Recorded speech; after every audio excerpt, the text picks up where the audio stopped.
ሰላም ጤና ይስጥልን የተከበራችሁ የሎ አዲስ ቤተሰቦች፣ ዛሬ ዘንላችሁ የቀረብነው መረጃ የዓለምን የጂኦፖለቲካዊ ትኩሳት ወደ አዲስ ምዕራፍ እያሸጋገረ ነው። የመካከለኛው ምስራቅ ጦርነት አሁን አድማሱን እጅግ እያሰፋ ነው። የእስራኤሉ ጠቅላይ ሚኒስትር ቤንያሚን ኔታንያሁ ለመላው አውሮፓውያን አንድ አስደንጋጭ ማስጠንቀቂያ ያዘለ ጥሪ አቅርበዋል። እባካችሁ ጊዜ ሳታጠፉ በፍጥነት ጦርነቱን ተቀላቀሉን፣ የኢራን ሚሳኤሎች ቀጣይ ኢላማ ለንደንና ፓሪስ ናቸው ሲሉ ተማጽነዋል።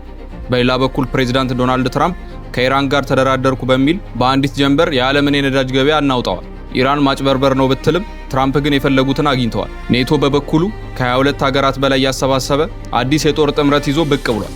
የሀገር ውስጥ ዜናዎች ደግሞ የኢትዮጵያ ንግድና ቀጠናዊ ትስስር ሚኒስቴር ህብረተሰቡ ፈጽሞ እንዳይጠቀሙ ያስጠነቀቀበት አንድ አደገኛ ምርት አለ። ሁሉንም በጥልቀትና በዝርዝር እንመለከታቸዋለን። እስከ ቪዲዮው ፍጻሜ ድረስ አብራችሁን ቆዩ።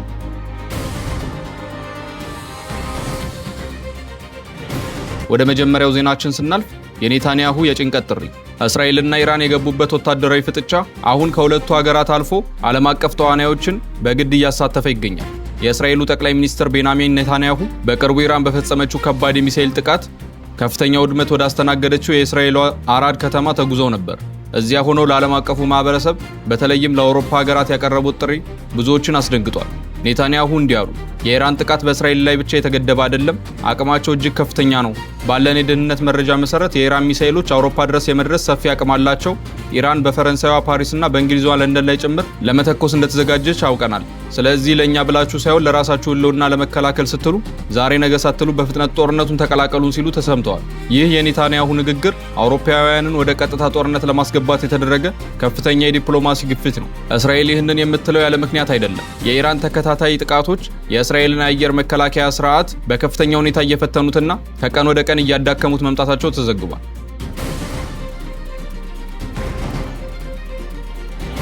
ወደ ሁለተኛው ዜናችን ስናልፍ በእስራኤል ውስጥ ያለው ውጥረትና የጦር ወንጀል ክርክር። በእስራኤል የውስጥ የፖለቲካ ውስጥም ከፍተኛ እንቅስቃሴዎች አሉ። የገንዘብ ሚኒስትሩ ቤዛሌል ስሞትሪችም በኢራን ጥቃት ምክንያት ንብረታቸው ለወደመባቸው ዜጎች መንግስት ፈጣን የካሳ ክፍያና የንብረት ታክስ አስተዳደር ማሻሻያዎችን እንደሚያደርግ ቃል ገብተዋል። ሀገራችን ጠላቶቿን ታወድማለች፣ ነገር ግን በውስጥ የተጎዱትንም በፍጥነት እንክብካቤ እናደርጋለን ብለዋል። ነገር ግን አነጋጋሪው ንግግር የመጣው ከእስራኤል የውጭ ጉዳይ ሚኒስትር ጌዲዮን ሳዓር ነው። ሚኒስትሩ የኢራን ጥቃት የጦር ወንጀል ነው በማለት ክስ አቅርበዋል።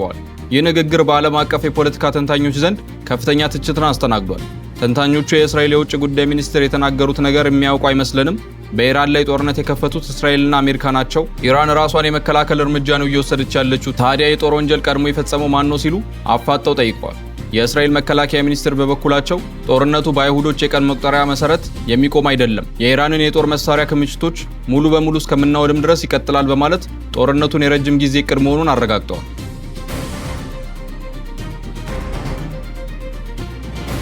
ወደ ቀጣዩ መረጃችን ስናልፍ የኔቶ ምላሽና የ22ቱ ሀገራት ጥምረት። ጦርነቱ እየተባባሰ በሄደ ቁጥር የዓለም ሀያላን ምላሻቸውን እያጠናከሩ ነው። የአሜሪካው ፕሬዝዳንት ዶናልድ ትራምፕ ኔቶ ምንም አይነት ፈጣን እርምጃ ባለመውሰዱ የሞኝ ስህተት እየሰራ ነው በማለት በቅርቡ ወቀሳቸውን አቅርበው ነበር። ለዚህም የትራምፕ ትችት የኔቶ ዋና ጸሐፊ ማርክ ሩት ፈጣንና ዝርዝር ምላሽ ሰጥተዋል። ማርክ ሩት እንዳሉት ኔቶ ዝም አላለም፣ እንዲያውም እጅግ አስደሳች የሆነ ዜና ይዘዋል። ከ22 በላይ የሚሆኑ ሀገራት አብዛኞቹ የኔቶ አባላት ጨምሮ እንደ ጃፓን፣ አውስትራሊያ፣ ኒውዚላንድ እና የተባበሩት አረብ ኤሚሬትስ የመሳሰሉት አዲስ ወታደራዊ ጥምረት ፈጥረዋል። የዚህ ጥምረት ዋና ዓላማው ምንድነው? የዓለም የነዳጅ ደም ስር የሆነውን የሆርሙዝ ሰርጥን ከኢራን ቁጥጥር ስር ማስለቀቅና የንግድ መስመሩን ማስከፈት ነው።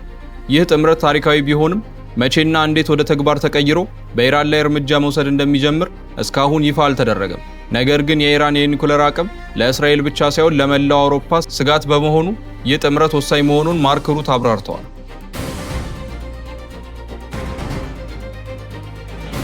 ወደ ቀጣይ መረጃችን ስናልፍ የትራምፕ የነዳጅ ድራማ ማጭበርበር ወይስ ስትራቴጂ?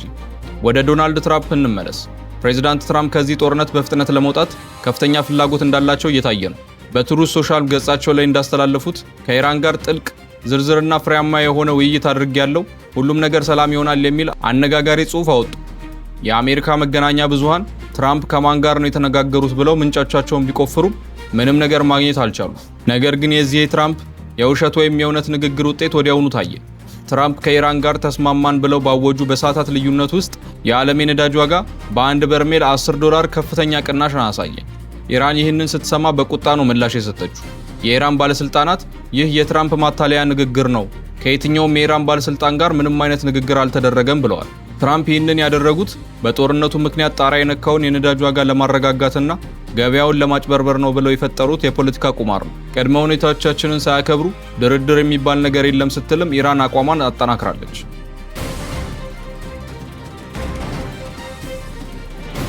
ወደ ቀጣይ መረጃችን ስናልፍ የቀጠናው ወታደራዊ ትኩሳት ኢራቅ፣ ሳውዲና እስራኤል። ድርድር የለም የምትለው ኢራን በተግባርም ጥቃቷን አጠናክራለች። ዛሬ ሌሊቱን ብቻ 3 የተለያዩ የቀጠናው ክፍሎች ላይ ከባድ ጥቃቶች ተፈጽመዋል። በኢራቅ በሰሜናዊ ኢራቅ አርቢል በሚገኘው አልሃሪር የአሜሪካ የጦር ሰፈር ላይ ከባድ የድሮን ጥቃት ተፈጽሟል።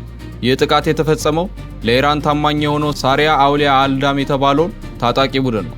ቡድኑ የአሜሪካ የጦር ሰፈር እስኪዘጋ ድረስ ጥቃታችንን አናቆምም ሲል ዝቷል። በእስራኤል በደቡብ እስራኤል በምትገኘው በኢላት ከተማ ላይ ዛሬ ሌሊቱን ብቻ ለ5ኛ ጊዜ የኢራን ባላስቲክ ሚሳኤል ጥቃት ተፈጽሟል። የአደጋ ጊዜ ሳይረኖች ሌሊቱን ሙሉ ሲጮሁ ማደራቸውን ተነግሯል። በሳውዲ አረቢያ የሳውዲ አረቢያ መከላከያ ሚኒስቴር ቃል አቀባይ ቱርኪ አልማሊክ እንዳረጋገጡት ወደ ምስራቃዊ የሳውዲ ግዛት እያመሩ የነበሩ 4 አደገኛ ድሮኖችን መለየትና ኢላማቸው ላይ ሳይደርሱ ማውደም ችለዋል። ይህ ሁሉ የሚያሳየው ጦርነቱ ከእስራኤልና ከኢራን አልፎ መላውን መካከለኛው ምስራቅ ወደ እሳት ቀለበት እየቀየረው መሆኑ ነው።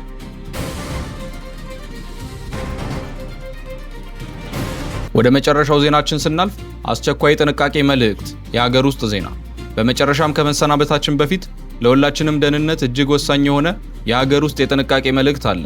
የኢትዮጵያ ንግድና ቀጠናዊ ትስስር ሚኒስቴር ህብረተሰቡ ኦኬ በሚል ስያሜ በገበያ ላይ እየተሸጠ የሚገኘውን በረኪና ከመግዛትና ከመጠቀም በአስቸኳይ እንዲቆጠቡ ጥብቅ ማሳሰቢያ አውጥቷል። ለምን? ሚኒስቴር መስሪያ ቤቱ ባደረገው የድንገተኛ ፍተሻና የላቦራቶሪ ምርመራ መሰረት ምርቱ ትክክለኛ የአምራች ስምና አድራሻ የለውም፣ ብሔራዊ የደረጃ ምልክትም አልተለጠፈበትም። ከሁሉም በላይ አስገዳጅ የሆነውን የኢትዮጵያ ደረጃ መስፈርት ፈጽሞ የማያሟላና ከባድ የጥራት ችግር ያለበት ሆኖ ተገኝቷል። ይህ ማለት ይህንን ምርት መጠቀም በጤና ላይ፣ በቆዳ ላይ ወይም በአተነፋፈስ ስርዓት ላይ ከባድ ጉዳት ሊያስከትል ይችላል ማለት ነው። በመሆኑም ህብረተሰቡ ምንጩ የማይታወቅ ይህንን ምርት እንዳይገዛ፣ ነጋዴዎችም በሱፐርማርኬትም ሆነ በችርቻሮ ሱቆች ይህንን ምርት ሲሸጡ ከተገኙ ሚኒስቴሩ ጥብቅ ህጋዊ እርምጃ እንደሚወስድ አስጠንቅቋል። ጤናችሁንና ቤተሰባችሁን ጠብቁ። የተከበራችሁ ቤተሰቦቻችን ለዛሬ ያዘጋጀንላችሁ የዓለም አቀፉና የሀገር ውስጥ መረጃዎቻችን እነዚህን ይመስሉ ነበር። የኔታንያሁ አውሮፓን ወደ ጦርነቱ የማስገባት ጥሪ ይሳካ ይሆን? የትራምፕስ የነዳጅ ገበያ ቁማር መጨረሻው ምን ያመጣ ይሆን? ሐሳብና አስተያየታችሁን ከስር ኮሜንት መስጫው ላይ አስቀምጡልኝ። ይህንን ቪዲዮ ላይክ በማድረግና ሌሎችም እንዲደርስ ሼር በማድረግ ሄሎ አዲስ ቻናልን ይደግፉ። ሁሌም ወቅታዊና ተአማኒ መረጃዎችን በጥራት እናደርሳለን። በቀጣይ ቪዲዮ እስከምንገናኝ ድረስ ሰላም ጊዜ ይሁንላችሁ።